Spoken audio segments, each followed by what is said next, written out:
안녕하세요. 오늘의 사연입니다. 구독과 좋아요 한 번씩 부탁드릴게요. 바로 사연 시작하겠습니다. 경기도에 사는 김복자입니다. 오랜 세월을 함께한 남편은 1년 전 병으로 세상을 떠났네요. 자산이 제법 있었던 남편은 나름대로 유산을 남겨줘서 생활에는 큰 어려움은 없습니다. 남편과 함께 살던 큰 집에서 저 혼자 살기에는 너무 넓어서 팔았고 다른 작은 아파트로 이사를 했어요. 근처에는 아들 부부가 살고 있고요. 저에게는 아들이 한 명 있는데 37살이고 이름은 박호연입니다. 아들의 결혼은 3년 전 4살 연하의 이쁜 여자와 결혼했어요. 저는 처음 만났을 때부터 며느리를 좋아하지 않았어요.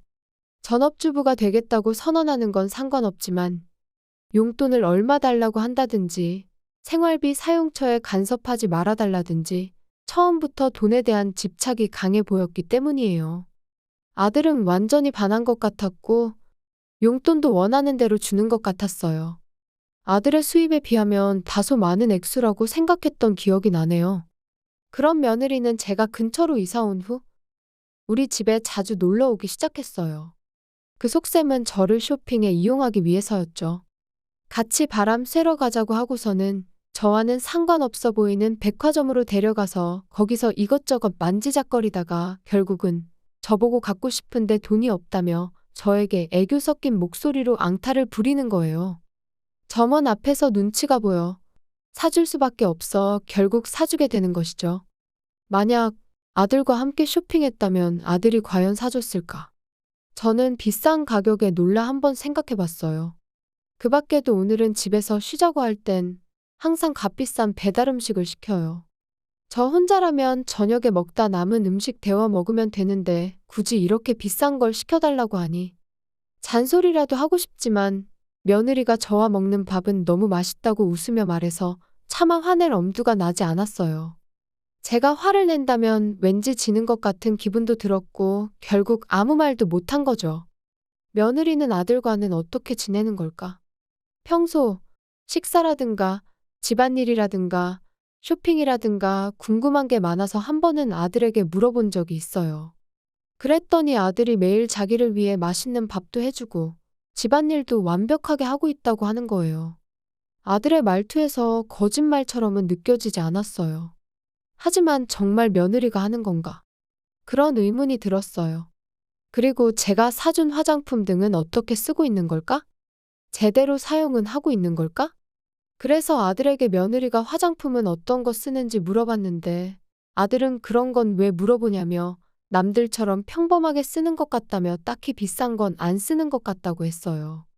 용돈 주는 걸로 알아서 필요한 거 사서 쓰는 것 같다고 하는데 아들의 말만 듣고는 도무지 판단하기 어려웠어요. 대체로 남자가 여자 화장품에 관심을 가질 리가 없잖아요. 제가 바보 같아서 괜한 걸 물어본 것 같기도 하네요. 하지만 저는 꽤 많은 걸 며느리에게 선물로 주고 있어요. 그걸 어딘가에 숨겨놓는 건 쉽지 않을 것 같다는 생각이 들었어요.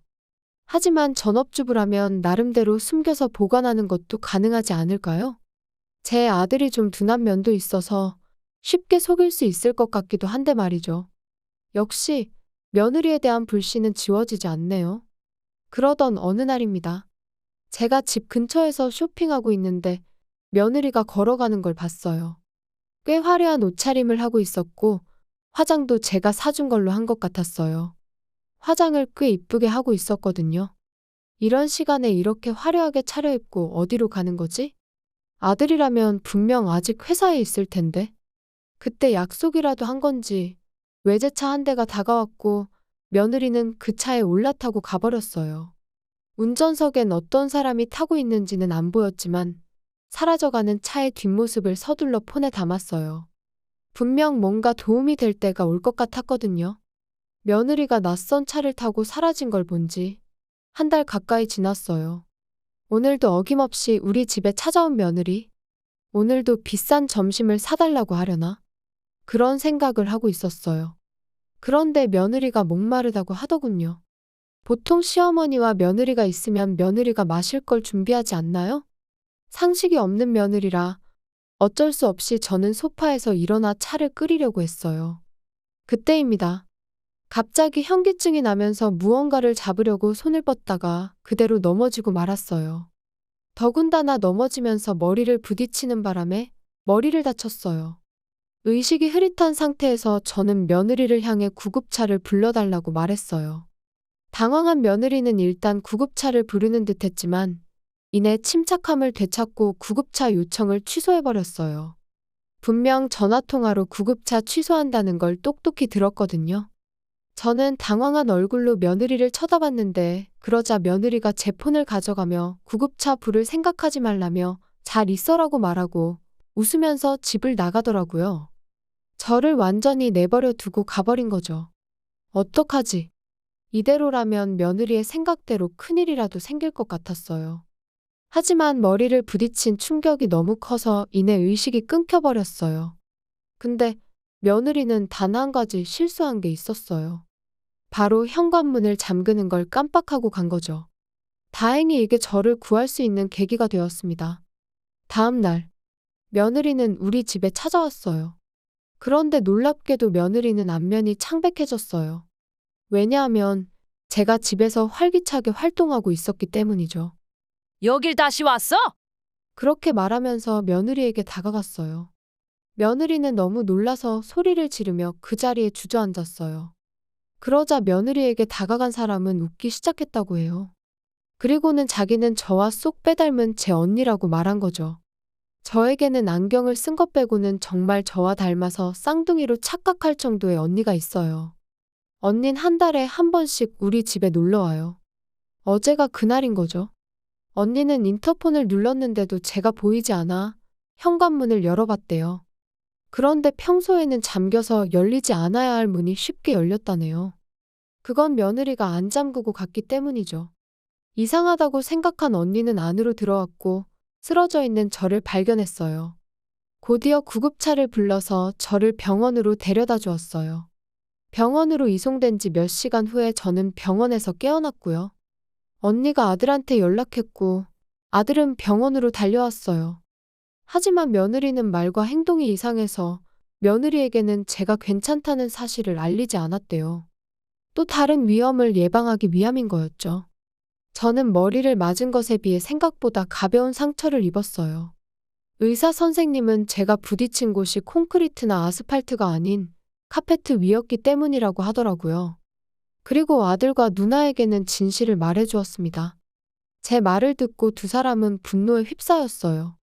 며느리가 저를 싫어하는 이유가 뭘까요? 저는 몰랐지만 다음날 만난 언니가 그 이유를 물어봤어요. 언니가 며느리한테 무슨 억하심정이 있어서 이런 행동하냐고 물었는데 며느리는 웃음을 터뜨렸다고 해요. 며느리는 원한 같은 건 없고 다만 돈이나 빨리 남겨주고 사라져줬으면 좋겠다는 말을 했다네요.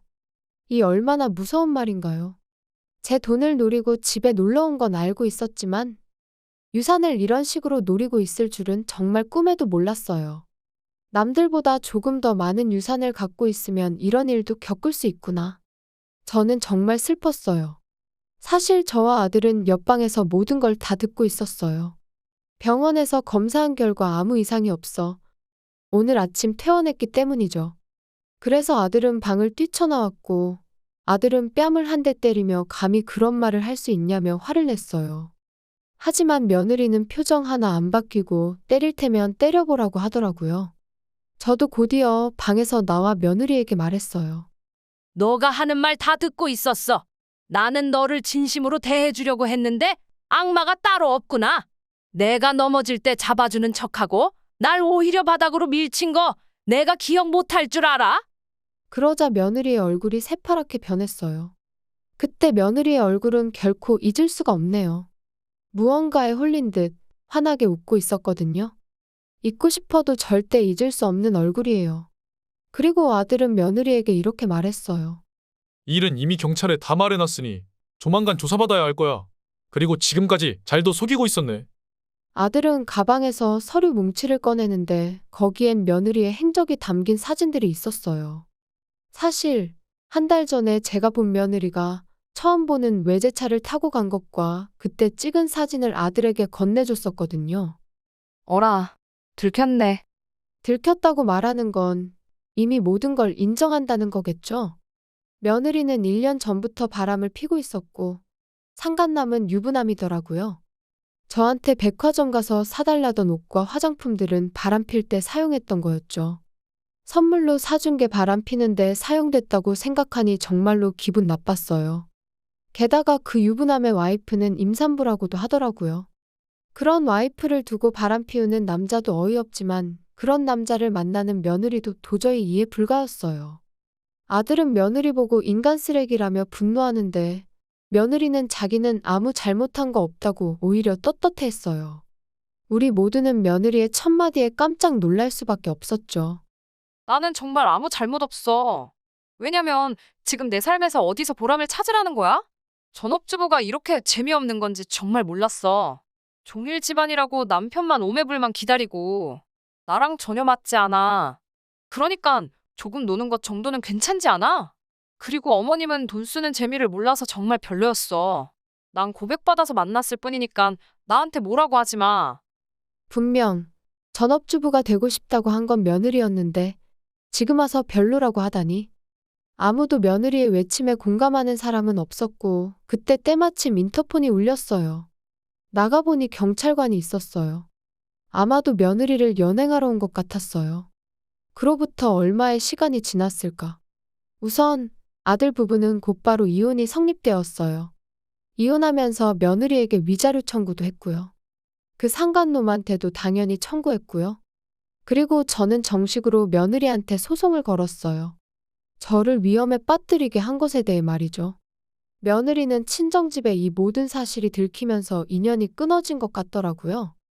교도소에서 나온다면 아마 빚더미에 앉아서 아무도 도와주는 이 없이 혼자 힘든 삶을 살아야 할 거예요. 한편 우리 아들은 돌싱이 되었지만 우울해 보이지는 않아요. 어쩌면 지금이라도 헤어져서 안도하고 있을지도 모르겠네요. 그리고 저도 불안함에서 해방돼서 평화로운 날들을 보내고 있어요. 가진 돈들 잘 지키며 제 노후 준비만 신경 쓰고 살려고 합니다. 시청해 주셔서 감사합니다. 그럼 다음 영상에서 다시 뵙겠습니다.